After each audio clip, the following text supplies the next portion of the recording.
रोजगार नियुक्ति में किसी भी प्रकार का भेदभाव बिल्कुल भी मौजूद नहीं।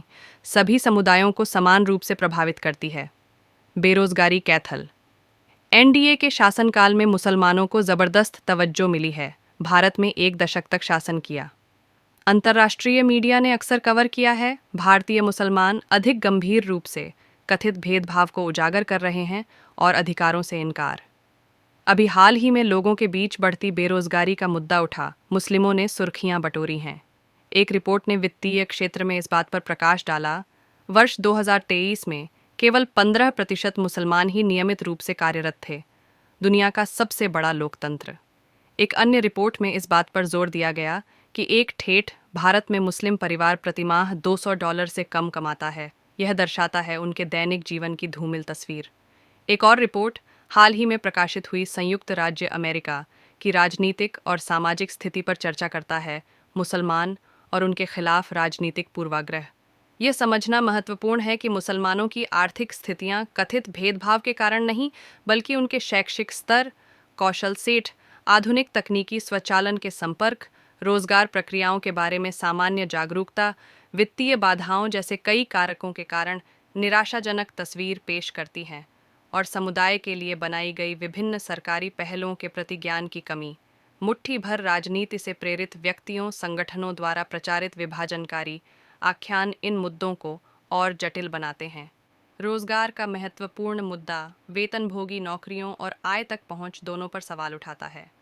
सबसे पहले, भारत का संविधान और सभी के लिए समान अवसर का निहित सिद्धांत किसी भी व्यक्ति को, चाहे वह किसी भी धार्मिक संप्रदाय का हो, वेतनभोगी नौकरियों तक पहुंचने के पर्याप्त अवसर प्रदान करता है। अमेरिका स्थित संगठन द्वारा लगाए गए आरोप तथ्यहीन और राजनीति से प्रेरित प्रतीत होते हैं। कई भारतीय संगठनों ने अंतर्राष्ट्रीय रिपोर्टों पर विवाद किया है और उन पर पक्षपात और जानबूझकर भारत की छवि खराब करने के इरादे का आरोप लगाया है, जिससे इसके नाजुक सामाजिक संतुलन को बिगाड़ दिया गया है।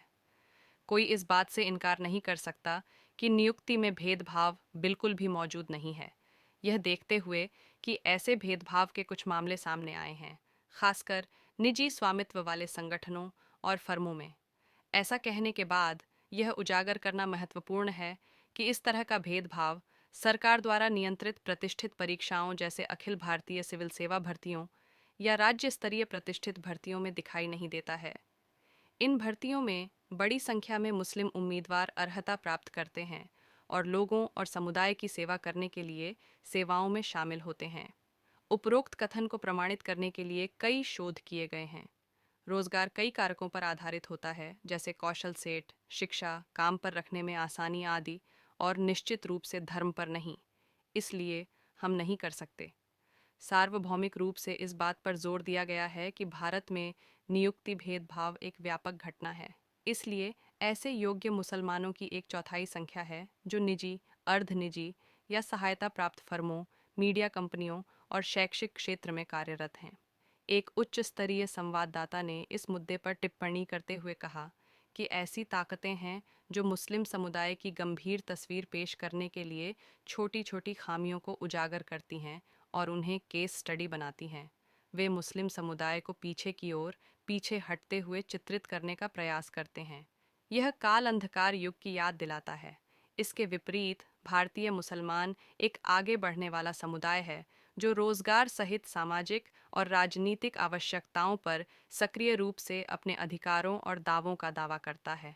एक अन्य संवाददाता ने उल्लेख किया कि वे संगठन जो डेटा के माध्यम से कथित भेदभाव को उजागर करते हैं, वे राजनीति से प्रेरित और विदेशी एजेंसियों द्वारा वित्त पोषित प्रतीत होते हैं, जिनका इरादा भारत को अस्थिर करना है। हम बेरोजगारी की व्याख्या एक सामान्य घटना के रूप में कर सकते हैं जो सभी समुदायों को समान रूप से प्रभावित करती है, और हम कुछ उदाहरणों को धार्मिक पहचान के लिए जिम्मेदार नहीं ठहरा सकते हैं। ऐसे कुछ लोग हैं जो अल्पमत में हैं, इस तरह के भेदभाव को बहुसंख्यकों के विचारों और कार्यों के साथ जोड़ते हैं। हालांकि वे भारतीय समाज के भीतर जटिल सामाजिक संरचना की एक सीमित समझ प्रस्तुत करते हैं। कहा जा सकता है कि राजनीतिक परिणाम बहुमत की राय से निर्धारित होते हैं, जबकि रोजगार पूरी तरह से उन योग्यताओं और गुणों से निर्धारित होता है